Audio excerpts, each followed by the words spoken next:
Jilid 12, semua orang yang berada di dalam restoran ini harap lekas pergi. Restoran ini akan ambruk, kemudian sekali melompat. Tubuhnya telah berada di luar restoran. Diikatkan ujung tambang ke pilar di depan. Pilar yang ikut menyangga atap. Kemudian dia membawa ujung tambang yang lain ke jalan depan restoran. Dengan memegang ujung tambang, mulailah pemuda raksasa ini menarik tambang, melalui atas pundak kanannya yang menonjolkan otot besar yang amat kuatnya. Tambang besar itu menegang. Kemudian terdengar suara berkerotok. Orang-orang sudah mulai lari keluar rumah makan itu dan mereka ada yang ketawa-tawa geli menyaksikan pemuda itu menarik tambang. Tentu pemuda itu sudah mabok, pikir mereka. Mana mungkin merobohkan bangunan yang besar itu dengan cara demikian. Menarik tambang yang diikatkan pada pilar yang demikian besar dan kuatnya. Kalau tidak mabok tentu sudah gila. Memang membutuhkan tenaga gajah untuk dapat menumbangkan pilar yang sedemikian kokohnya. Kuilun mengerahkan tenaga. Matanya terbelalak. Dahinya penuh keringat dan mulutnya mengeluarkan gerengan yang langsung keluar dari dalam pusarnya. Seluruh tubuhnya menarik tambang dengan pemusatan perhatian dan tenaga. Krak, pilar yang kokoh kuat itu patah tengahnya. Orang-orang berteriak kaget dan mulai berlari-lari ketakutan.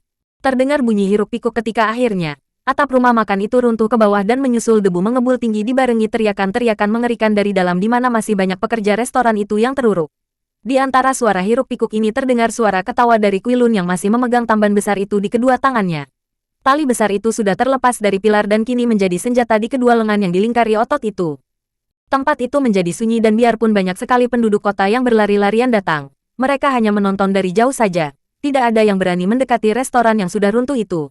Belasan orang tukang pukul datang berlarian dari belakang restoran yang roboh dan dari rumah judi yang berada di sebelah kanan restoran. Itu orangnya, seorang pelayan restoran yang berhasil menyelamatkan diri menuding ke arah Kuilun. Tangkap penjahat, serbu, bunuh. 15 orang tukang pukul dengan bermacam senjata di tangan mereka. Berlari-lari datang menyerbu dan mengurung Kuilun. Pemuda ini masih tersenyum lebar. Tali tambang tadi masih melingkar-lingkar di kedua lengan. Kedua kakinya terpentang lebar dan sikapnya gagah sekali. Membuat 15 orang tukang pukul itu merasa gentar dan ragu-ragu untuk mendahului maju menyerang. Seorang yang telah meruntuhkan sebuah bangunan seperti restoran itu, sudah jelas memiliki tenaga gajah. Apalagi melihat sikap yang demikian gagah. Hahaha, hayo majulah. Mengapa ragu-ragu? Hayo keroyoklah aku. Memang aku datang untuk membasmi komplotan yang merajalela di Lengxiabun.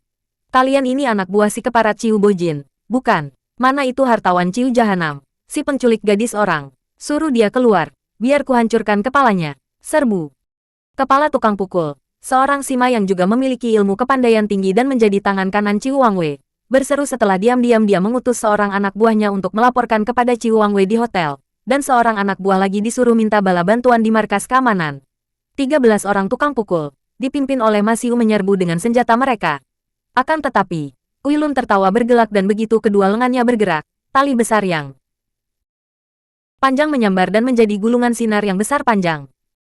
Setiap senjata pengeroyok yang terbentur tali itu terlepas dari pegangan pemiliknya sehingga terdengarlah teriakan-teriakan kaget karena dalam segebrakan saja, 5 orang tukang pukul kehilangan senjata mereka dan 2 orang lagi terpelanting roboh dan tak dapat bangun kembali karena tulang punggung dan tulang iga mereka patah oleh hantaman tambang.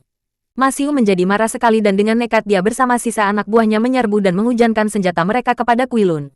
Namun pemuda pulau kura-kura ini sambil tertawa melakukan perlawanan seenaknya. Teringat dia oleh perbuatan Swat Hong yang menyingkirkan pedang dan kipasnya. Karena andai kata dia menggunakan 2 senjata itu, agaknya sekarang semua tukang pukul sudah roboh kehilangan nyawa mereka. Dan dia tahu bahwa biang keladi semua kejahatan adalah orang si Ciu. Adapun para tukang pukul ini hanya orang-orang yang mencari nafkah mengandalkan ilmu silat mereka. Biarpun cara mencari nafkah dengan menjadi tukang pukul adalah perbuatan sesat yang menimbulkan kekejaman. Namun andai kata tidak ada hartawan Ciu yang menjadi sumber maksiat, agaknya mereka tidak akan berani mengacaukan sebuah kota besar seperti Lengxiabun. Diam-diam dia membenarkan tindakan Swat Hong dan teringat dia akan nasihat suhunya bahwa di dalam perantauannya, dia tidak boleh sembarangan membunuh orang. Sementara itu, di dalam hotel juga terjadi keributan hebat. Dengan 2 batang pedang tergantung di punggung dan kipas gagang perak di tangan, Swat Hong memasuki hotel besar di sebelah kiri restoran. Gedung yang lebih megah dan besar daripada restoran itu. Dengan sikap tenang dia berjalan menaiki anak tangga di depan hotel. Beberapa orang pelayan segera menyambutnya dengan wajah berseri. Biarpun Dara ini membawa pedang di punggung namun kecantikannya yang luar biasa menyenangkan hati para pelayan. Apakah Nona mencari kamar? Tanya seorang pelayan dengan senyum manis. Bukan mencari kamar. Akan tetapi aku mencari Ciu Wangwei. Jawab Swat Hong tanpa memperdulikan senyum itu. Wajah para pelayan itu berubah dan pandang mata mereka membayangkan kecurigaan. Tidak semudah itu mencari Loya, Nona. Pula, kami tidak tahu di mana adanya Ciu Wangwei sekarang ini, kata seorang di antara mereka dengan suara hati-hati. Kalian tidak perlu membohong lagi. Aku mengenal Ciu Wangwei dan kedatanganku adalah atas undangannya. Aku tahu bahwa dia sedang menjamu kepala daerah di ruangan belakang hotel ini, bukan? Kalau kalian tidak membawaku menemuinya sekarang juga, bukan hanya dia akan marah kepada kalian, akan tetapi aku pun akan kehabisan sabar. Mendengar ini, para pelayan itu saling pandang. Lalu seorang di antara mereka memanggil tukang pukul. 2 orang tukang pukul datang berlari. Mereka adalah bekas-bekas perampok yang tentu saja dapat menduga bahwa wanita ini tentulah seorang Kang Oh. Maka mereka segera memberi hormat dan bertanya, ada urusan apakah Li Yap hendak bertemu dengan Ciu Wangwei? Suat Hong memandang tajam dan mengambil sikap marah. Pangkat kalian di sini apa sih berani bertanya-tanya urusan antara aku dan Ciu Wangwei? Lekas bawa aku menemuinya. Tapi, Loya sedang menjamu Taijin. Tidak boleh diganggu. Siapa mau mengganggu? Aku justru datang memenuhi panggilannya untuk meramaikan pesta. Kalau dia marah, biar aku yang tanggung jawab. Akan tetapi kalau kalian berani menolak aku, dia akan marah kepada kalian. 2 orang tukang pukul itu saling pandang. Kemudian mereka berkata, baiklah mari kami antarkan Li Yap ke dalam. Mereka telah mengambil keputusan dengan isyarat mata untuk mengawal dan menjaga wanita cantik ini. Kalau wanita ini mempunyai niat buruk, masih belum terlambat untuk merobohkannya. Siapa tahu, melihat kecantikannya yang luar biasa, sangat boleh jadi kalau dia ini adalah seorang yang dikenal oleh Ciu Wangwei dan benar-benar dipesan datang untuk menghibur pembesar. Dengan langkah tenang sambil mengipasi lehernya dengan kipas gagang perak. Suat Hong diiringkan 2 orang tukang pukul itu melalui gang yang berliku-liku, melalui kamar-kamar di mana terdapat wanita-wanita cantik yang rata-rata wajah layu dan bermata sayu. Ada yang duduk sendiri, ada pula yang sedang berduaan dengan seorang tamu pria karena terdengar suara ketawa laki-laki di dalam kamar itu. Kemudian tibalah mereka di ruangan belakang yang luas dan terjaga oleh belasan orang prajurit pengawal yang bercampur dengan para tukang pukul. Ketika mereka bertiga muncul, tentu saja para penjaga dan pengawal itu memandang Suat Hong dengan penuh perhatian.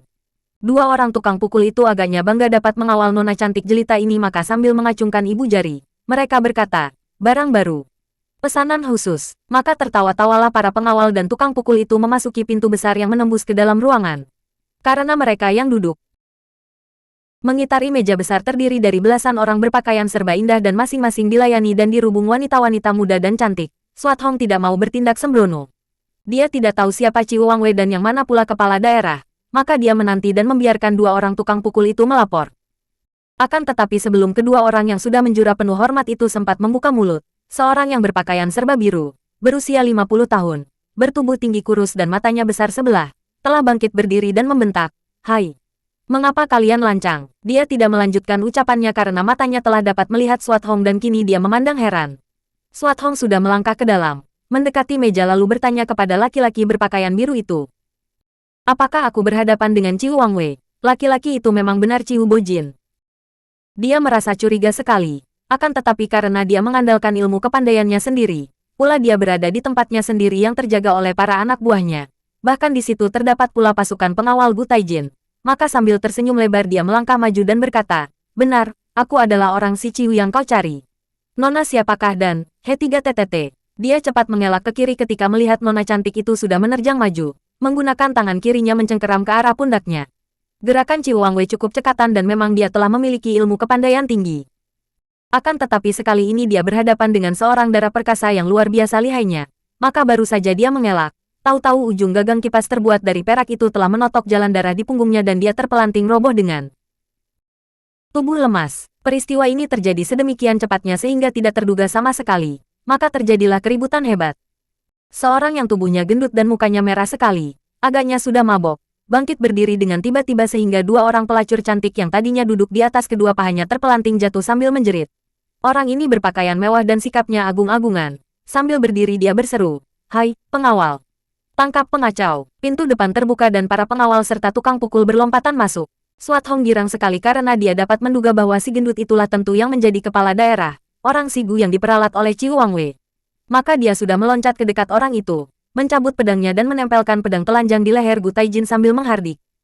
"Gu Taijin, cepat kau menyuruh mundur semua orangmu. Kalau tidak, pedang ini akan menyembelih lehermu." Suat Hong menahan geli hatinya melihat tubuh yang gendut itu menggigil semua dan dia menahan jijiknya karena terpaksa menggunakan tangan kanan mencengkeram leher baju. Apalagi ketika melihat betapa lantai di bawah pembesar gendut ini tiba-tiba menjadi basah, tersiram air yang membasahi celana, dia makin jijik. Ingin dia membacokkan pedangnya saja agar manusia tiada guna ini tewas seketika kalau saja dia tidak teringat bahwa jalan satu-satunya untuk membantu Quilun membereskan urusannya hanyalah menangkap pembesar ini hidup-hidup. Biarpun manusia gendut ini tidak ada gunanya, akan tetapi manusia yang bagaimanapun pengecut dan lemahnya, sekali menduduki pangkat besar, menjadi seorang yang sewenang-wenang dan jahat. Makin pengecut dan makin rendah watak orang itu makin celakalah kalau dia memperoleh kedudukan tinggi. Karena kerendahan akalnya akan membuat dia makin jahat, mempergunakan kekuasaannya yang kebetulan melindunginya. Ampun, Gi Taijin dengan sukar sekali mengeluarkan suara. Mendengar betapa lehernya akan disembelih, apalagi disembelih berlahan-lahan dan sedikit demi sedikit, membayangkan betapa lehernya akan terasa perih dan nyeri, berlepotan darah, betapa dia akan mati dan meninggalkan semua kemewahan dan kesenangan hidupnya. Hampir dia pingsan. Suruh mereka mundur, kembali Suat Hong membentak dan tangan kirinya mencengkeram tengkuk. Oh wah! Pembesar itu menjerit, mengira tengkuknya disembelih, padahal mencengkeramnya, hanyalah jari-jari saja yang... Hei, mundur kalian, tolol semua, mundur kataku, dan jangan membantah. Li Hiap, para pengawal menjadi bingung dan dengan muka pucat dan mata terbelalak lebar mereka mundur sambil memandang penuh kesiapsiagaan. Pada saat itu, seorang tukang pukul telah berhasil membebaskan totokan Ciu Wangwei dan kini hartawan itu dengan marahnya berteriak kepada tukang pukulnya, cepat serbu iblis betina itu. Suat Hong kembali mencengkeram tengkuk Gu Taijin. Suruh jahanam Ciu itu menyerah. Oh waf, Ciu Wangwei, jangan melawan. Ciu Wangwei yang melihat betapa kepala daerah itu telah ditangkap, sejenak menjadi bingung sekali. Akan tetapi tentu saja dia tidak sudi menyerah dan pada saat itu terdengar suara hiruk pikuk di sebelah luar hotel. Tahulah Suat Hong bahwa Quilun tentu telah turun tangan pula mulai bereaksi. Maka dia berkata, orang si Ciu, kejahatanmu berakhir di hari ini juga. Selagi Ciu Wangwei kebingungan, tiba-tiba datang seorang tukang pukulnya dari luar dan berteriak-teriak, celaka. Loya, ada orang merobohkan restoran kita. Akan tetapi orang ini terbelalak memandang ke dalam dengan muka pucat. Dia melihat kepala daerah berada dalam cengkeraman wanita cantik itu dan melihat Ciu Wangwei berdiri bingung. Mendengar ini, Ciu Wangwei menjadi kaget dan mengira bahwa tentu banyak musuh yang datang menyerbunya. Dia tidak mau mempedulikan Gu Taijin lagi. Dalam keadaan seperti itu, yang terbaik baginya adalah berada di luar dan berusaha mengerahkan seluruh anak buahnya untuk menghadapi para penyerbu. Keselamatan Gu Taijin tentu saja tidak dipedulikannya lagi, maka tanpa berkata apa-apa lagi dia lalu berlari hendak keluar dari ruangan besar itu. Hendak kemana engkau? Suat Hong cepat menotok roboh Gu Taijin dan meloncat ke depan. Tubuhnya melayang dan Ciu Wangwei hanya melihat sesosok bayangan berkelebat dan tahu-tahu wanita cantik itu telah berdiri di depannya. Serbu, bentaknya dan dia sendiri yang sudah mencabut goloknya membacok dengan cepat sambil mengerahkan seluruh tenaganya. Sing sing sing, bertubi-tubi golok itu menyambar dan kini anak buahnya juga sudah membantunya. Suat Hong cepat memutar pedangnya dan mengerahkan sinkang disalurkan kepada pedang itu. Tring-tring terang-terang-terang, sebatang golok di tangan Ciu Wangwei dan 4 batang pedang terlepas dari pegangan pemiliknya, dan 3 orang pengeroyok roboh terkena totokan kipas perak di tangan kirinya. Melihat kelihayan wanita ini, bukan main kagetnya hati Ciu Wangwei. Dia sudah berpengalaman dan tahulah dia bahwa kalau dia melanjutkan, dia sendiri akan roboh di tangan wanita lihai ini. Maka jalan terbaik baginya adalah lari keluar untuk mengerahkan anak buahnya dan kalau perlu melarikan diri. Melihat orang yang hendak ditangkapnya itu lari, Suat Hong hendak mengejar. Akan tetapi pada saat itu dia melihat tubuh gendut Gu Taijin sedang dibantu oleh beberapa orang meninggalkan tempat itu. Celaka, pikirnya. Dia harus dapat menangkap pembesar itu. Kalau tidak, tentu akan sukar menundukkan semua orang. Maka dia lalu mengerahkan tenaga pada tangan kanan. Tangan kanan itu bergerak dan pedangnya meluncur seperti kilat menyambar ke depan. Terdengar jerit mengerikan dan tubuh Ciu Wangwei terjungkal ke depan. Dadanya ditembusi pedang dari punggung dan dia tewas seketika. Suat Hong telah melompat dan tangan kanannya kembali sudah mencabut pedang. Kini pedang milik Quilun yang dicabutnya. Kipas di tangan kirinya merobohkan 4 orang pengawal yang tadi membantu Gu Taijin dan mereka roboh tertotok. Kemudian sebelum pembesar itu sempat bergerak, dia sudah mencengkeramnya lagi. Bahkan yang dicengkeram adalah pundaknya sambil mengerahkan tenaga. Ampun, Li Hiap. Gu Taijin berteriak-teriak seperti seekor babi disembelih. Hayo cepat suruh mereka semua mundur. Bentak Suat Hong. Kembali pedang telanjang ditekankan di tengkuk pembesar itu. Mundur kalian semua, keparat, kurang ajar kalian, disuruh mundur tidak cepat mentaati perintah. Apa minta dihukum gantung semua? Mendengar pembesar ini dengan suara galak sekali, seperti biasanya membentak-bentak, semua pengawal dan anak buah Ciu Wangwei terbelalak ketakutan dan mundur. Apalagi mereka melihat betapa Ciu Wangwei sudah tewas. Para pelacur yang tadi melayani perjamuan itu, menjerit-jerit dan lari pontang-panting, kemudian bersembunyi di kolong-kolong meja dan belakang-belakang lemari. Suat Hong mendengar suara ribut-ribut di luar, suara pertempuran. Tahulah dia bahwa Kuilun sedang dikeroyok. Cepat dia menarik tubuh pembesar Gu keluar dari hotel. Kemudian dengan mencengkeram punggung baju, dia membawa pembesar gendut itu meloncat ke atas genteng. Semua orang memandang heran melihat betapa seorang gadis cantik dan muda seperti itu mampu meloncat sambil mencengkeram tubuh seorang laki-laki bertubuh gendut dan berat seperti pembesar itu. Swat Hong masih mencengkeram punggung Gu Taijin yang pucat sekali wajahnya, menggigil kedua kakinya. Tentu saja dia merasa ngeri berdiri di atas genteng, di pinggir sekali. Terpeleset sedikit saja dia tentu akan melayang jatuh ke bawah, tubuhnya akan remuk. Selama hidupnya tentu saja belum pernah dia naik ke atas genteng. Akan tetapi karena dia ditodong dan merasa takut sekali kepada wanita perkasa yang mencengkeram punggungnya, dia mentaati perintah Swat Hong dan dengan suara lantang dia berteriak-teriak dari atas. Hai, mundur semua. Dia melihat pasukan keamanan sudah berada di situ, dipimpin oleh Bong Qiangkun, perwira yang mengepalai pasukan keamanan. Bong Qiangkun, suruh semua pasukan mundur. Pada saat itu, Kuilun sedang mengamuk. Tadinya yang mengeroyoknya hanyalah para tukang pukul anak buah Ciu Wangwei dan dia sudah berhasil merobohkan belasan orang dengan tambang di tangannya yang kini sudah berlepotan darah. Akan tetapi dia kewalahan juga ketika pasukan keamanan datang. Pasukan yang jumlahnya hampir 100 orang itu tentu saja tidak mungkin dapat dia lawan seorang diri hanya mengandalkan segulung tambang. Maka dalam amukannya itu, dia sudah menerima pula beberapa bacokan senjata tajam yang melukai pinggul dan punggungnya, membuat pakaiannya berlepotan darah pula. Namun, sedikit pun semangatnya tidak menjadi kendur. Bahkan darah di pakaiannya itu seolah-olah membuat dia makin bersemangat lagi. Melihat betapa atasannya berada di atas genteng dan mengeluarkan perintah itu, Bong Qiangkun terkejut dan cepat dia mengeluarkan aba-aba menyuruh pasukannya mundur. Kuilun ditinggalkan seorang diri, berdiri dengan kedua kakinya terbentang lebar, pakaian dan tambangnya berlumuran darah, gagah bukan main sikapnya. Sisa anak buah Ciu Wangwei tidak ada lagi yang berani maju setelah para pasukan itu diperintahkan mundur. Apalagi ketika mereka itu mendengar bisikan teman-teman bahwa Ciu Wangwei telah tewas oleh darah di atas genteng itu. Ketika Kuilun melihat betapa Swat Hong telah berdiri di atas genteng sambil membawa Gu Taijin, diam-diam dia menjadi kagum bukan main. Kiranya gadis itu amat cerdiknya. Tahulah dia bahwa darah perkasa itu hendak menggunakan kekuasaan Gu Taijin untuk membasmi kejahatan yang merajalela di Leng Xiabun. Maka sambil tertawa bergelak dia pun melompat dan tubuhnya melayang ke atas genteng di mana dia berdiri di samping Swat Hong dan berkata mengejek, "Hong Moi, bagaimana kalau kita dorong tong kotoran ini ke bawah dan melihat perutnya berhamburan di bawah sana?" Jangan, aduh, ampunkan saya." Gu Taijin berkata memohon dengan rasa takut menghimpit hatinya. "Kalau begitu, hayo kau membuat pengumuman dan perintah, menurutkan kata-kataku." Swat Hong berbisik di belakang pembesar itu. Gu Taijin mengangguk-angguk, kemudian terdengarlah suaranya lantang mengikuti perintah yang dibisiki oleh Swat Hong. "Hai, dengarlah baik-baik semua pembantuku dan semua penduduk Leng Xiabun. Hari ini, dengan bantuan Kui Taiyap dari Pulau Kura-Kura, aku baru mengetahui bahwa di kota ini terdapat komplotan penjahat yang diketuai oleh hartawan Ciu Bojin. Mereka mendirikan rumah judi, hotel, pelacuran, dan rumah makan di mana terjadi segala macam kejahatan perjudian curang, pemaksaan terhadap gadis-gadis yang diculik untuk dijadikan pelacur dan penyogokan terhadap para petugas pemerintah. Sekarang Ciu Wangwei telah tewas. Anak buahnya akan diampuni asal saja mulai sekarang mau merubah watak dan tidak lagi melakukan kejahatan. Dan semua wanita yang dipaksa menjadi pelacur akan dibebaskan dan dikirim pulang ke rumah masing-masing dengan mendapat bekal masing-masing 100 tael perak. Semua ini harus dijalankan sebaiknya. Kalau ada yang melanggar dia akan dihukum sesuai dengan hukuman pemerintah. Dan selain itu, juga Kue Tai Hiap sendiri akan selalu mengawasi dan memberi hukuman terhadap mereka yang tidak mentaati perintah kami ini." Tiba-tiba terdengar sorak-sorai penduduk dan terjadi keributan karena beberapa tukang pukul yang pernah berbuat sewenang-wenang, tiba-tiba dikeroyok oleh penduduk. Sekali ini, para pasukan pemerintah tidak ada yang berani melindunginya para tukang pukul itu sehingga mereka mengadu-adu dan tidak berani melawan, mengalami pemukulan penduduk sampai babak belur.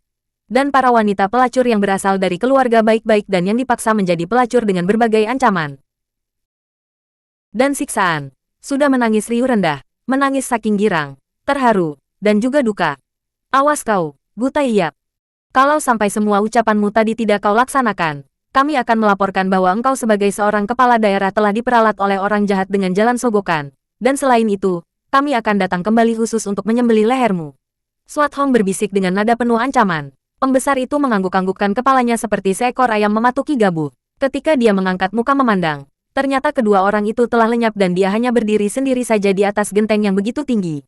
Tentu saja dia menjadi ngeri sekali. "Bong Qiangkun, tolong saya turun." Bong Qiangkun telah melihat bayangan kedua orang itu berkelebat, maka dia lalu meloncat naik ke atas genteng dan membawa pembesar itu turun. "Bagaimana? Apakah hamba harus mengejar mereka?" Bong Qiangkun berbisik. Hush, bodoh, masih untung kita. Pembesar itu berbisik kembali kemudian berkata lantang. Hayo laksanakan perintahku tadi. Demikianlah. Peristiwa itu menjadi semacam dongeng sampai bertahun-tahun di kalangan penduduk Leng Xiabun. Dan betapapun orang mencari kedua orang pendekar itu, tak pernah lagi mereka melihat mereka. Memang Swat Hong dan Kuilun telah melarikan diri dari kota itu dan melanjutkan perjalanan mereka dengan hati puas. Hebat kau, Hong Moi. Kuilun memuji, luar biasa sekali. Kalau tidak ada engkau yang membantuku dengan siasat yang cerdik itu, tentu akan lain jadinya.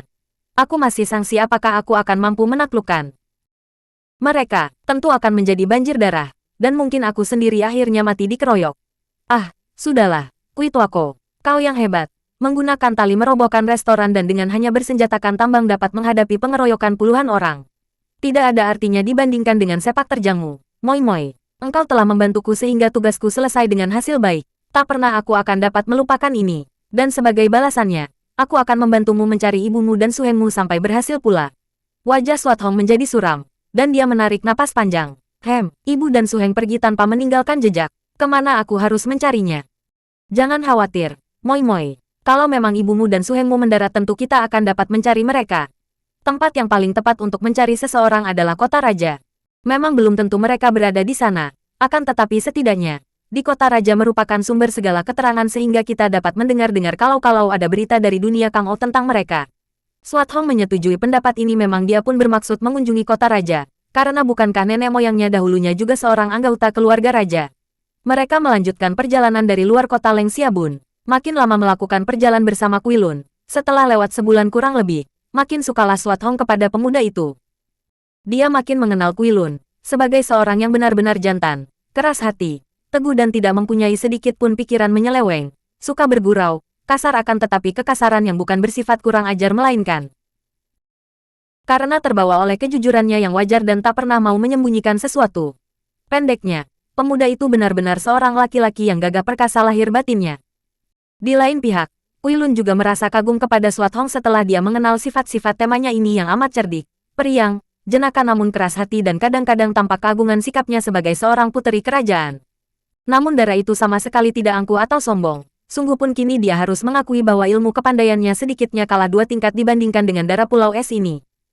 Oleh karena inilah maka ada keseganan di dalam hatinya sehingga biarpun dia yang selalu memimpin perjalanan dan menjadi petunjuk jalan, namun dalam segala hal, sampai dalam memilih makanan dan penginapan yang selalu dibayar oleh Kuilun. Pemuda ini selalu minta pendapat dan keputusan Swat Hong. Pada suatu hari tibalah kedua orang ini di kaki pegunungan Taihang Shan yang amat luas dan memanjang dari selatan ke utara. Tujuan mereka adalah Tiang'an ibu kota kerajaan Tang. Di dusun ini mereka berhenti untuk makan di sebuah warung nasi sederhana.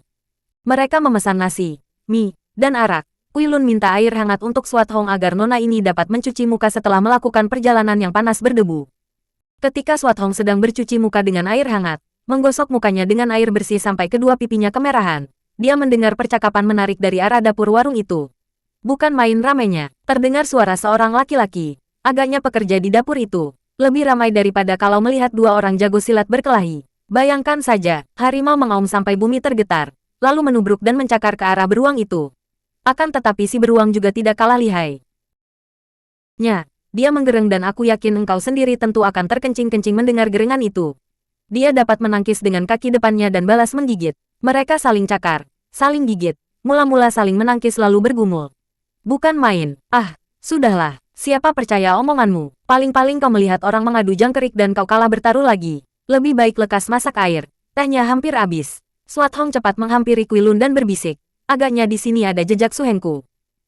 Kuilun bertanya heran, ada orang di dapur tadi bercerita tentang pertandingan antara harimau dan beruang. Dan kalau tidak salah perasaan hatiku, itu beruang kepunyaan suheng. Suhengmu memelihara beruang? Kuilun bertanya makin heran lagi. Belum kuceritakan kepadamu, Wako. Ketika aku berpisah dari Suheng, dia sedang mengobati seekor beruang terluka. Tentu beruang itu menjadi jinak dan menjadi binatang peliharaannya. Aduh, Suhengmu tentu hebat sekali. Berani mengobati seekor beruang. Sudahlah, Wako. Kalau kelak dapat bertemu, engkau dapat berkenalan dengan Suheng sendiri. Sekarang harap kau suka tanyakan kepada pekerja di dapur tentang beruang yang diceritakannya tadi. Mengapa tidak panggil saja dia ke sini? Hei, Bung pelayan. Pelayan itu segera menghampiri. Tolong kau panggilkan sahabat yang tadi berbicara tentang beruang. Dia bekerja di dapur. Cepat, pelayan itu terheran-heran. Akan tetapi dia masuk juga ke dalam dan tak lama kemudian, dia kembali ke situ bersama seorang laki-laki muda yang kelihatan takut-takut. Laki-laki ini kurus kecil dan memakai pakaian koki. Agaknya dialah tukang atau pembantu tukang masak di warung itu. Saya tidak tahu apa-apa. Begitu tiba di dekat meja, orang itu berkata. Kuilun menggerakkan tangannya tak sabar. Ah, mengapa takut? Kami hanya tertarik mendengar cerita beruang bertanding dengan harimau. Di manakah kejadian itu dan bagaimana asal mulanya? Kuilun mengeluarkan sepotong uang dan memberikan kepada orang itu. Nah, ceritakanlah, jangan takut-takut. Ini hadiahnya. Orang itu menerima hadiah dan setelah memandang ke kanan kiri dia bercerita. Pagi tadi, sebelum masuk bekerja saya menemani saudara misan saya mengantar segerobak kayu bakar ke atas sana. Dia menuding keluar warung. Ke atas mana? Di puncak awan merah, tempat tinggal Siang Koan Lung Hyong. Kami berdua mengantarkan kayu bakar dan melihat ribut-ribut di sana. Mendengar gerengan-gerengan dahsyat, saya lalu menyelinap dan mendahului saudara saya, mengintai. Ternyata di sana sedang diadakan permainan yang luar biasa, yaitu adu harimau dan beruang. Entah milik siapa beruang itu, akan tetapi harimau itu saya kenal sebagai harimau peliharaan Siang Koan Lo Eng Hyong yang biasanya di dalam kerangkeng. Bukan main ramenya dan saya takut sekali. Agaknya di tempat Siang Koan Lo Eng Hyong ada tamu yang membawa beruang.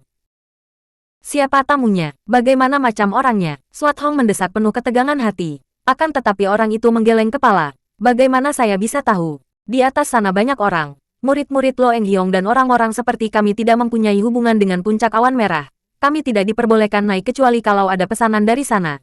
Hanya kadang-kadang saja Xiaoxia atau murid Lo Eng Hyong yang turun ke sini. Melihat pertandingan yang amat dahsyat itu, saya ketakutan dan cepat lari turun lagi. Swat Hong mengerutkan alisnya. Mungkinkah suhengnya kesasar sampai di tempat ini? Tiba-tiba Kuilun bertanya. Yang kau sebut Siang Koan Lo Eng Hyong itu, apakah dia bernama Siang Koan Ho? Nama lengkapnya mana saya tahu. Orang itu menggeleng kepala. Kelihatannya takut-takut. Julukannya Titok Racun Bumi, bukan? Orang itu makin ketakutan. Akan tetapi dia mengangguk. Pernah saya mendengar muridnya bicara menyebut julukan itu. Harap Jiwi maafkan. Saya masih banyak pekerjaan di dapur. Dia tidak menanti jawaban. Kembali ke dapur dengan sikap ketakutan. Kiranya Tek-Tok sekarang tinggal di tempat ini. Kata Kuilun. Wako, siapakah racun bumi itu? Seorang yang luar biasa. Dapat dikatakan saingan Suhu. Menurut cerita Suhu, sukar dikatakan siapa yang lebih unggul. Dia adalah seorang di antara tokoh-tokoh dunia Kangou yang sudah terkenal sekali. Aku sendiri baru mendengar namanya dari Suhu saja. Menurut Suhu, dia adalah seorang yang gagah perkasa dan jujur. Akan tetapi sayang sekali, hati ganas dan kejam terhadap orang yang tak disukainya dan dia amat lihai dan berbahaya sebagai seorang ahli racun yang mengerikan.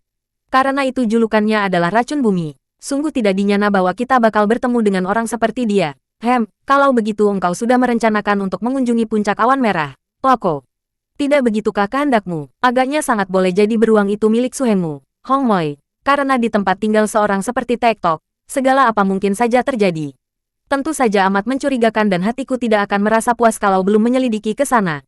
Kalau ternyata suhengmu tidak berada di sana kita turun lagi karena aku tidak mempunyai urusan dengan Titok. Swat Hong mengangguk. Baiklah, kalau begitu mari kita berangkat. Entah mengapa, betapapun sedikit kemungkinannya bahwa Suheng berada di sana, akan tetapi hatiku merasakan sesuatu yang aneh. Kita harus menyelidiki ke sana. Setelah membayar harga makanan berangkatlah kedua orang itu ke puncak awan merah. Tentu saja diikuti pandang mata penuh keheranan dan kegelisahan oleh pelayan warung yang mereka tanyai di mana adanya puncak itu. Setelah mereka mendekati bukit dan tiba di lereng atas, tampaklah bangunan besar di puncak yang dimaksudkan itu. Mereka tidak mengerti mengapa puncak itu disebut puncak awan merah, padahal ketika mereka tiba di situ di siang hari itu, awannya tidak berwarna merah melainkan biru dan putih seperti biasa. Wako, kedatangan kita hanya menyelidiki apakah Suheng berada di sana. Oleh karena itu, tidak baik kalau kita datang berterang. Bisa menimbulkan kecurigaan orang dan kita tidak berniat mencari perkara dengan tokoh Kangou itu, bukan? Maka, sebaiknya kita berpencar dan kau menyelidiki dengan memutar dari kiri, aku dari kanan, sampai kita saling bertemu dan kalau Suheng tidak ada di sana, dan beruang itu bukan beruangnya, kita segera kembali ke dusun tadi dan bermain saja di sana. Baik, Hong Moi, dengan demikian, penyelidikan dapat dilakukan lebih leluasa dan lebih cepat. Mereka mendaki terus dan setelah tiba di luar pagar tembok gedung besar di puncak itu, mereka berpencar. Swat Hong yang mengambil jalan dari kanan menyelinap di atas pohon-pohon dan batu gunung. Tak lama kemudian dia mendengar suara orang dan cepat dia menghampiri dan mengintai. Apa yang dilihatnya membuat dia hampir berteriak saking kagetnya. Dapat dibayangkan betapa heran dan kagetnya ketika dia melihat suhengnya, Hua Xin Liong, terbelenggu kedua pergelangan tangannya dan setengah tergantung pada pohon. Tubuh atas suhennya itu telanjang dan hanya celana dan sepatunya saja yang menutupi tubuhnya. Xin Liong kelihatan tenang saja biarpun dahinya berpeluh, dan agaknya pemuda itu memang sengaja membiarkan dirinya terbelenggu, karena Swat Hong yakin sekali bahwa apabila dikehendaki oleh suhennya itu, apa sukarnya membebaskan diri dari belenggu seperti itu. Tentu ada sesuatu yang aneh telah terjadi di sini. Swat Hong menahan kemarahannya yang membuat dia ingin menyerbu, dan dia memandang kepada orang-orang lain itu. Dua orang yang berpakaian seragam, memakai topi aneh, menjaga di belakang pohon dan tangan mereka meraba gagang golok. Seorang kakek yang tinggi besar, brewok dan matanya lebar, dengan marah-marah menghampiri Xin Liong, tangan kanannya memegang senjata yang aneh. Bukan senjata, pikir Swat Hong, melainkan tanduk rusa yang agaknya hendak dipakai sebagai senjata. Tanduk rusa seperti itu saja apa artinya bagi suhennya? Yang membuat dia terheran-heran adalah melihat suhennya berada di tempat itu dan mudah saja dibelenggu dan dihina. Apa yang telah terjadi? Seperti telah kita ketahui, Xin Liong meninggalkan Pulau Neraka bersama Oh Soan Chu, gadis Pulau Neraka yang hendak mencari ayahnya. Sebetulnya, mencari ayahnya ini hanya merupakan alasan yang dicari-cari saja oleh Oh Kong Ek, ketua Pulau Neraka. Puteranya Oh Sin Kok, ayah kandung Soan Chu, telah menghilang selama belasan tahun. Tak pernah kembali dan tidak pula ada kabarnya sehingga menimbulkan dugaan besar bahwa Oh Sian Ko telah meninggal dunia. Selain itu, andai kata masih hidup, tak seorang pun mengetahui di mana tempat tinggalnya. Soan Chu ditinggal ayah kandungnya sejak bayi, bagaimana mungkin dia dapat mencari ayahnya yang belum pernah dilihatnya dan tak diketahui kemana perginya itu. Kalau Oh Kong Ek menggunakan alasan ini dan mendesak kepada Xin Liong agar membawa darah itu bersama, keluar dari Pulau Neraka, adalah karena sebenarnya dia ingin agar cucunya itu dapat berjodoh dengan Xin Liong. Dia seringkali mengingat akan nasib cucu yang dicintanya itu, jauh dari dunia ramai. Akhirnya cucunya itu terpaksa hanya akan berjodoh dengan seorang penghuni Pulau Neraka. Maka munculnya Xin Liong untuk pertama kalinya itu sudah mendatangkan harapan untuk menjodohkan cucunya dengan pemuda itu. Apalagi ketika Xin Liong datang untuk kedua kalinya, bahkan pemuda itu telah menolong Soan Chu, dan menolong Pulau Neraka yang diserbu bajak laut. Tentu saja dia tidak dapat memaksa pemuda itu untuk menjadi calon suami cucunya. Akan tetapi dengan kesempatan melakukan perantauan bersama, dia harap akan timbul cinta di dalam hati pemuda itu terhadap cucunya yang dia tahu merupakan seorang gadis yang cantik jelita dan berilmu tinggi, juga berwatak baik. Demikianlah, Xin Liong meninggalkan Pulau Neraka bersama Soan Chu dan juga beruang raksasa yang menjadi jinak itu. Dengan sebuah perahu yang disediakan oleh Oh Kong Ek, berangkatlah mereka meninggalkan Pulau Neraka, berlayar melalui pulau-pulau di daerah itu. Akhirnya, karena tidak berhasil menemukan Swat Hong yang dicari-carinya, juga tidak tampak seorang pun manusia tinggal di daerah lautan berbahaya itu, Xin Liong mengemudikan perahunya menuju ke arah barat, ke daratan besar. Besar kemungkinan Sumoy mendarat, dan kalau sampai belasan tahun ayahmu tidak pernah pulang dan tidak ada beritanya, juga bukan tidak mungkin ayahmu tinggal di sana, katanya kepada Soan Chu. Mari kita mencari jejak mereka di daratan besar. Soan Chu tidak membantah dan demikianlah. Akhirnya mereka mendarat dan hanya beberapa hari lebih dulu dari pendaratan yang dilakukan oleh Swat Hong yang tersesat jalan dan mendarat jauh di selatan sehingga dia bertemu dengan Kuilun. Karena dari pantai ke barat banyak melalui daerah yang sunyi, pegunungan dan hutan, maka adanya beruang bersama mereka tidak terlalu mengganggu benar. Pula, binatang itu sudah jinak sekali, bahkan dapat disuruh untuk mencari buah-buahan, pandai pula mencari air di dalam hutan yang lebat. Pada suatu hari, tibalah mereka di pegunungan Tai Hang San. Tanpa mereka ketahui, mereka tiba di lereng puncak awan merah, daerah kekuasaan Titop. Ketika mereka memasuki sebuah hutan besar, tiba-tiba terdengar auman harimau yang amat keras sehingga suara itu menggetarkan hutan. Mendengar auman ini, beruang menjadi marah sekali. Xin Liong cepat memegang dan memeluk binatang itu, khawatir kalau beruang itu akan lari dan berkelahi dengan harimau yang mengaum itu. Hai, ada harimau, biar kutangkap dia. Xian Chu sudah berlari-lari membawa senjatanya yang aneh dan istimewa, yaitu sebatang cambuk berduri yang menjadi senjata kesayangannya di samping pedang. Dia tertawa-tawa gembira sehingga Xin Liong tidak tega untuk melarangnya. Darah itu masih remaja, masih bersifat kanak-kanak dan hanya kadang-kadang saja tampak kedewasaannya. Dia maklum bahwa gadis yang sejak bayi dibesarkan di tempat seperti Pulau Neraka itu, tentu saja memiliki sifat-sifat liar, akan tetapi dia pun mengenal dasar-dasar baik dari hati Soan Chu. Selain membiarkan gadis itu bergembira, juga dia percaya penuh bahwa ilmu kepandaian Soan Chu sudah tinggi sekali. Cukup tinggi untuk melindungi diri sendiri. Soan Chu berlari cepat sekali dan dalam berlari ini timbul kegembiraan yang luar biasa di dalam hatinya. Di depan Xin Liong, dia selalu harus menekan perasaannya karena sikap pemuda ini sungguh penuh wibawa dan membuat dia tunduk, takut dan hormat seolah-olah pemuda itu menjadi pengganti kakeknya. Akan tetapi sesungguhnya semenjak dia meninggalkan Pulau Neraka, Ada perasaan gembira yang disembunyikannya dan baru sekarang dia memperoleh kesempatan untuk melepaskan kegembiraannya yang meluap-luap. Ingin dia bersorak gembira kalau saja tidak takut terdengar oleh Xin Liong. Maka kegembiraannya itu disalurkannya lewat kedua kakinya yang berloncatan dan berlari-lari menuju ke arah suara harimau yang mengaum.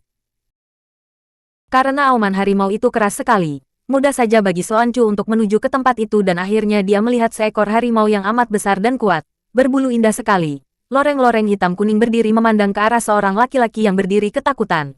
Harimau itu membuka-buka moncongnya, seperti seorang anak kecil yang menggoda kakek itu, menakut-nakutinya, kadang-kadang mengaum dan tiap kali dia mengaum, kedua kaki orang itu menggigil dan terdengar suara terputus-putus dan dia mencoba untuk bersembunyi di belakang sebatang pohon. Kakak harimau yang baik, saya. Asiong pedagang kayu bakar, hendak mengirim kayu bakar kepada Lung Hyong, harap jangan mengganggu saya. Harimau itu sebetulnya adalah harimau peliharaan Titok dan biasanya dikurung dalam kerangkeng dan hanya pada waktu-waktu tertentu saja dibiarkan berkeliaran di hutan. Agaknya penjaga harimau pada hari itu terlupa sehingga harimau itu tetap berkeliaran pada waktu Asiong sedang mengirim kayu bakar ke puncak awan merah. Asiong adalah seorang di antara pedagang-pedagang kayu bakar yang suka menjual kayu bakar di tempat itu. Melihat harimau itu, Soancu lalu berseru, "Kucing besar, kau nakal sekali." Harimau itu menggereng dan menoleh. Ketika dia melihat seorang wanita memegang cambuk, dia menggereng dan cepat sekali. Berlawanan dengan tubuhnya yang besar, dia sudah membalik dan menubruk. Celaka, Asiong berseru kaget, memeluk batang pohon dan menahan napas, membelalakan matanya. Akan tetapi, tanpa mengelak Soancu sudah menggerakkan cambuknya. Tar-tar, ujung cambuk itu menyambar dan membelit kaki depan kanan harimau itu dan sekali tarik, tubuh harimau yang sedang meloncat itu terbanting ke atas tanah. Harimau itu menggereng dan kelihatan marah sekali. Kembali dia menubruk. Akan tetapi sekali ini, Soancu yang sedang gembira meloncat ke kiri dan melihat tubuh harimau itu menyambar lewat. Dengan tangan kirinya dia menangkap ekor harimau yang panjang dan sekali tubuhnya bergerak, dia telah berada di atas punggung harimau. Sambil tersenyum-senyum dan membuat gerakan seperti orang menunggang kuda, Soancu menggerak-gerakan ujung cambuk menyabeti moncong harimau itu. Tentu saja harimau itu merasa kesakitan karena ujung cambuk itu berduri. Dengan kemarahan meluap harimau itu berusaha mencakar dan menggigit ujung cambuk yang mungkin dikira seekor ular yang ganas. Namun tak pernah berhasil bahkan bagaikan buntut seekor ular. Ujung cambuk itu terus melecuti hidung dan bibirnya sampai berdarah. Hiyo, kucing binal, hayo jalan baik-baik. Seperti seorang pemain sirkus yang mahir, Soancu menunggang harimau. Tangan kiri mencengkeram kulit leher. Tangan kanan mempermainkan cambuknya dan harimau itu yang mengejar ujung cambuk yang digerak-gerakan, melangkah perlahan-lahan. Asiong yang menonton sambil berusaha menyembunyikan diri di balik batang pohon, terbelalak dan hampir tak percaya kepada matanya sendiri. Beberapa kali tangan kirinya menggosok kedua matanya dengan ujung lengan baju karena dia mengira bahwa dia sedang dalam mimpi. Akan tetapi tetap saja penglihatan yang luar biasa itu masih tampak oleh kedua matanya. Soancu, turunlah. Tiba-tiba terdengar teguran dan mengenal suara Xin Liong. Lenyaplah semua kegembiraan yang liar dari gadis itu. Dia masih tersenyum. Akan tetapi matanya kehilangan sinar yang berapi-api dan liar tadi. Dan dia berkata, "Liong Koko, dia hendak menerkam orang." Ucapannya ini bersifat membela diri karena dia ketakutan oleh pemuda itu sedang mengganggu harimau. "Turunlah, berbahaya sekali permainanmu itu." Soancu meloncat turun dan tentu saja harimau yang marah itu cepat mencakar dengan kecepatan luar biasa. Namun dia hanya mencakar tempat kosong karena gerakan Soancu lebih cepat lagi. Darah ini telah meloncat ke dekat Xin Liong dan mengejek ke arah harimau dengan meruncingkan mulutnya dan mengeluarkan bunyi, "Hi, hi." Sementara itu, beruang yang tadinya sudah dapat ditenangkan oleh Xin Liong dan diajak menyusul Soancu, setelah kini melihat harimau, timbul kembali kemarahannya, bahkan lebih hebat daripada tadi. Pada saat Xin Liong lengah karena menegur gadis itu, tiba-tiba beruang itu melompat ke depan dan menggereng sambil memperlihatkan taringnya, memandang harimau dengan mata merah. Harimau itu agaknya tidak merasa gentar menghadapi tantangan ini, dia pun menggereng dan menubruk, akan tetapi beruang itu sudah siap. Ketika harimau itu menubruk dengan kedua kaki depan lebih dulu, dia menggerakkan kaki depan kanan yang amat kuat, memukul dari samping dan menangkis kedua kaki depan harimau. Karena tubuh harimau itu berada di udara, tentu saja dia kalah kuat dan tubuhnya terlempar ke bawah. Akan tetapi dia sudah meloncat lagi dan siap untuk melanjutkan serangannya. "Hush, beruang yang baik, jangan berkelahi." Xin Liong sudah menangkap kaki depan beruangnya dan mengelus kepalanya, menenangkannya. Akan tetapi sekali ini agak sukar karena beruang itu marah sekali, meronta-ronta dan apalagi melihat harimau itu masih menggereng hendak menyerangnya. "Ih, kucing licik, hayo mundur kau." Soancu melangkah maju, menggerakkan cambuknya ke depan untuk menghalau harimau itu. Tar, harimau merasa jeri menghadapi cambuk. Akan tetapi bukan berarti dia takut karena dia masih menggereng-gereng memperlihatkan taringnya dan matanya merah bersinar-sinar. Hayo pergi, kalau tidak akan kuhajar kau. Soan Chu membentak, siapa dia berani kurang ajar hendak mengganggu harimau kami. Tiba-tiba terdengar seruan nyaring dan muncullah banyak orang di tempat itu. Serombongan orang yang berpakaian seragam telah bergerak mengurung tempat itu. Dan orang yang berseru tadi, seorang kakek tinggi besar yang brewok, pakaiannya ringkas, tubuhnya membayangkan tenaga yang kuat, matanya lebar membayangkan kekerasan dan kejujuran, akan tetapi tarikan bibirnya membayangkan kekejaman. Di sampingnya berjalan seorang gadis yang cantik sekali, dengan pakaian yang mewah dan indah, rambutnya ditekuk ke atas dan diikat dengan kain kepala dari sutera merah, dihias dengan bunga emas permata. Pakaian yang indah itu membungkus ketat tubuhnya sehingga membayangkan lekuk lengkung tubuhnya yang padat dan ramping. Di pinggang yang kecil ramping itu melibat sehelai sabuk sutera merah. Telinganya terhias anting-anting batu kemala panjang berwarna hijau, menambah kemanisan wajahnya yang mendaun sirih bentuknya itu. Xin Liong cepat menjura dengan hormat dan berkata halus, harap Lo Xian Pei sudi memaafkan kami yang secara tidak sengaja memasuki daerah ini, kata Xin Liong sambil memegangi kaki depan beruangnya. Kakek itu memandang tajam, jawaban penuh kesopanan dan sepasang mata bersinar halus tanpa rasa takut sedikit pun itu mencengangkan hatinya. Melanggar daerah ini masih bukan apa-apa. Akan tetapi kalian berani mengganggu harimau peliharaanku. Apakah karena mempunyai beruang itu maka kalian menjadi sombong? Kami tidak mengganggu, Lo Xianwei. Hanya karena harimau itu dan beruang kami akan berkelahi maka kami melerai dan mencegahnya. Dua ekor binatang akan berkelahi. Apa anehnya? Hanya kalau manusia sudah mencampurinya, maka manusia itu lebih rendah daripada binatang. Tahan tuh mulut. Soan Chu membentak dan menudingkan telunjuknya ke arah mulut kakek gagah itu. Darah ini tidak lagi dapat menahan kemarahan hatinya mendengar ucapan yang menghina tadi. Kami melerai karena yakin bahwa kucing hutan busuk ini tentu akan mampus dirobek-robek oleh beruang kami. Engkau ini orang tua tidak berterima kasih, malah mengucapkan kata-kata menghina. Sepasang mata kakek itu bersinar-sinar, bukan hanya marah akan tetapi juga kagum. Kakek ini memang orang aneh. Melihat keberanian orang, apalagi seorang darah muda seperti Soan Chu yang pada saat itu muncul kembali sifat liarnya karena marah, dia kagum bukan main. Kakek ini adalah Xiang Kuan-hou yang terkenal dengan julukan Titok Racun Bumi, seorang gagah yang jujur dan terbuka sikapnya. Maka kasar sekali dan kalau dia sudah marah, kejamnya melebihi harimau peliharaannya. Dia terkenal sekali di dunia Kang-ou sebagai seorang di antara tokoh-tokoh besar. Dia hidup di puncak awan merah itu dengan tentram, bersama puteri tunggalnya, yaitu gadis cantik yang datang bersamanya dan yang sejak tadi diam saja. Titok Xiang Kuan-hou sudah duda, dan hanya hidup berdua dengan puterinya yang bernama Xiang Kuan-hui. Adapun orang-orang lain yang berada di situ adalah para murid-muridnya yang juga menjadi anak buahnya. Kurang lebih 15 orang banyaknya. Di antaranya seorang kakek yang usianya sebaya dengan dia dan rambutnya sudah putih semua. Kakek inilah yang merupakan murid kepala dan yang telah memiliki kepandaian tinggi pula. Bernama Tio Sam dan berjuluk Angin Moko, Iblis Awan Merah. Bagus sekali, kakek ini memuji. Kalau begitu, mari kita adukan kedua binatang itu. Hendak kulihat apakah benar-benar beruangmu dapat mengalahkan harimauku. Boleh. Soan Chu menjawab, jangan, Soan Chu, tidak boleh begitu. Xian Liong berseru. Kemudian dia berkata kepada kakek itu, harap Lo Xianwei suka memaafkan kami dan biarlah kami pergi dari sini sekarang juga. Bukan maksud kami untuk mengganggu siapapun. Kucing hitam macam itu saja. Biar ada 5 akan diganyang oleh beruang kami. Soan Chu masih marah-marah. Kakek sombong mengandalkan harimaunya menakut-nakuti orang. Kalau aku tidak cepat datang, agaknya harimau itu sudah makan orang tadi. Perlu diberi hajaran. Hayo kita adukan mereka. Titok berteriak-teriak dengan kumis bangkit saking marahnya. Sebelum kedua binatang peliharaan kita saling diadu, jangan harap kalian akan dapat pergi dari sini. Kami tidak takut. Soan Chu menjerit lagi. Mendengar ucapan kakek itu, Xin Liong menyesal bukan main. Kalau dia tidak membolehkan beruang diadu, tentu kakek itu bersama teman-temannya akan menghalangi dia dan Soan Chu pergi dan akibatnya lebih hebat lagi. Maka dia menghela napas dan berkata, baiklah. Mari kita lepaskan mereka dan melihat apakah mereka memang mau berkelahi. Kuharap saja setelah ini, kami diperbolehkan pergi. Koko, lepaskan beruang kita, biar dihancur lumatkan kucing keparat itu. Tar, Soan Chu sudah membunyikan cambuknya di udara berkali-kali. Xin Liong melepaskan beruangnya dan dia menghampiri Soan Chu, memegang lengannya dan berbisik, Soan Chu, kau tenangkanlah hatimu, jangan marah-marah.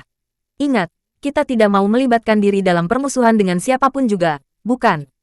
Dipegang lengannya secara demikian halus oleh Xin Liong. Seketika api yang bernyala dalam hati Soan Chu padam seperti tertimpa hujan. Semangat dan tubuhnya lemas dan dia menunduk sambil menganggukkan kepalanya.